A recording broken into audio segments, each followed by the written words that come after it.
সামরিক জান্তা এরশাদের বিরুদ্ধে দীর্ঘ ৯ বছর আন্দোলনের পর তার পতন হয়েছিল।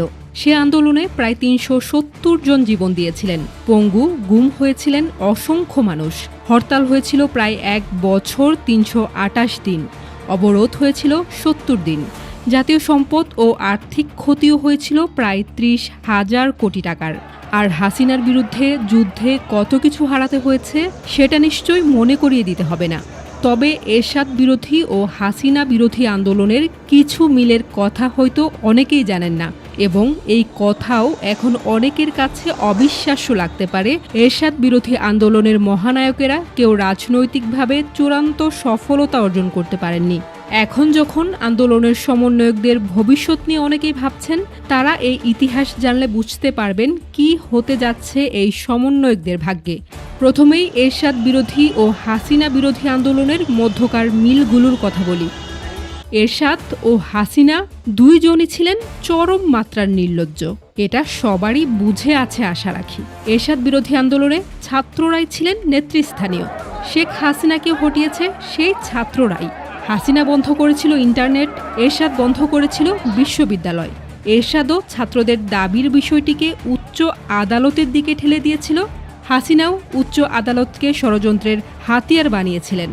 এরশাদ বিরোধী আন্দোলনে তথাকথিত অনেক সুশীল নীরবতার ভূমিকায় ছিলেন। হাসিনার বেলাও একই রকমভাবে নীরব ছিলেন সুশীল বুদ্ধিজীবীরা। স্বৈরাচারের এক নিষ্ঠ সেবক দুই আন্দোলনের সময়ই পাওয়া গেছে। তবে সবচেয়ে বড় মিল হল এই দুই আন্দোলন রুখতে দুই স্বৈরশাসকই রক্তের বন্যায় ভাসিয়ে দিয়েছে গোটা দেশ। এবার আসি আজকের বলতে চাওয়া বিষয়টিতে। আমাদের সামনে জ্বলজ্বল করছে বেশ কয়েকটি নাম, যারা মূলত বাংলাদেশের ত্রাতা হিসাবে হঠাৎ এলেন, দেখলেন, জয় করলেন, কিন্তু অবশেষে সেই প্রবাদের মতো যেই লাউ সেই কদু। ক্ষমতা বদলে দেয় মানুষকে। তরুণ তুর্কিরা আজকে দুর্নীতির বরপুত্র হয়ে উঠেছেন। অভিযোগ বিস্তর, সব সঠিক তাও বলা যাচ্ছে না, তবে ঠাউর হয় বড় অংশই সত্যের কাছাকাছি। এই বিষম হেরে যাওয়া মুহূর্তে সমন্বয়কদের রাজনীতিক ভবিষ্যৎ নিয়ে চিন্তা আছে তাদের প্রতি শ্রদ্ধাশীল সকল মানুষের। বিষয়টিকে আমরা এরশাদ বিরোধী আন্দোলনের মহানায়কদের সাথে মিলিয়ে দেখতে চাই। এরশাদ বিরোধী আন্দোলনের মহানায়ক ছিলেন বিএনপি নেতা আমানুল্লাহ আমান। ১৯৯০ সালে এরশাদ বিরোধী আন্দোলন চলাকালীন সময়ে জেহাদ নামে তেজগাঁও পলিটেকনিকের একজন ছাত্রদল কর্মী নিহত হন। সেই জেহাদের লাশ পুলিশের সাথে মারামারি করে বিকেলে ছাত্ররা ঢাকা বিশ্ববিদ্যালয় ক্যাম্পাসে নিয়ে আসে। খবর পেয়ে সকল ছাত্র সংগঠনের নেতাকর্মীরা জেহাদের লাশ নিয়ে ঢাকা বিশ্ববিদ্যালয় ক্যাম্পাসের অপরাজয় বাংলার পাদদেশে জমায়েত হয়। কোনো ধরনের পূর্ব পরিকল্পনা ছাড়াই ঢাকা বিশ্ববিদ্যালয় ক্যাম্পাসের অপরাজয় বাংলার পাদদেশে গড়ে ওঠে ঐতিহাসিক সর্বদলীয় ছাত্র ঐক্য। তৎকালীন ডাকসু ভিপি আমানুল্লাহ আমান এর নেতৃত্বে অনুষ্ঠিত শপথ বাক্য পাঠ করা হয়।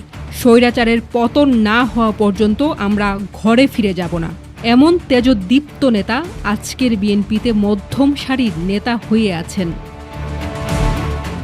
এছাড়াও ৯০-এর আন্দোলনের অন্যতম সংগঠক ও বর্তমান সময়ের বিএনপি নেতা খায়রুল কবির খোকন, ফজলুল হক মিলনরা খুব একটা আশা জাগাতে পারেনি। সেই সময়ে ছাত্রমৈত্রীর সভাপতি ও বর্তমান বিএনপি নেতা জহিরুদ্দিন স্বপনও আশা জাগাতে পারেনি এবং জাতীয় নেতা হবার মতো যোগ্যতা অর্জন করতে পারেনি। বিএনপির মধ্যম সারির তালিকায় আছেন যদিও। এবার আসি তৎকালীন ছাত্রলীগের সভাপতি ও আন্দোলনের অন্যতম নেতা হাবিবুর রহমান হাবিবের বিষয়ে। এই নেতা পরবর্তী সময়ে আওয়ামী লীগ ছেড়ে বিএনপিতে যোগ দিয়েছিলেন। এখনও তিনি বিএনপিতে খুব একটা শক্ত অবস্থান তৈরি করতে পারেননি। অসীম কুমার উকিল আওয়ামী লীগের এই নেতা আজে বাজে কথার জন্য বিখ্যাত। এরশাদ বিরোধী আন্দোলনে অসামান্য ভূমিকা পালন করলেও পরবর্তীতে এরশাদকে সাথে নিয়েই ক্ষমতায় ছিলেন। এখন অবশ্য পলাতকই আছেন।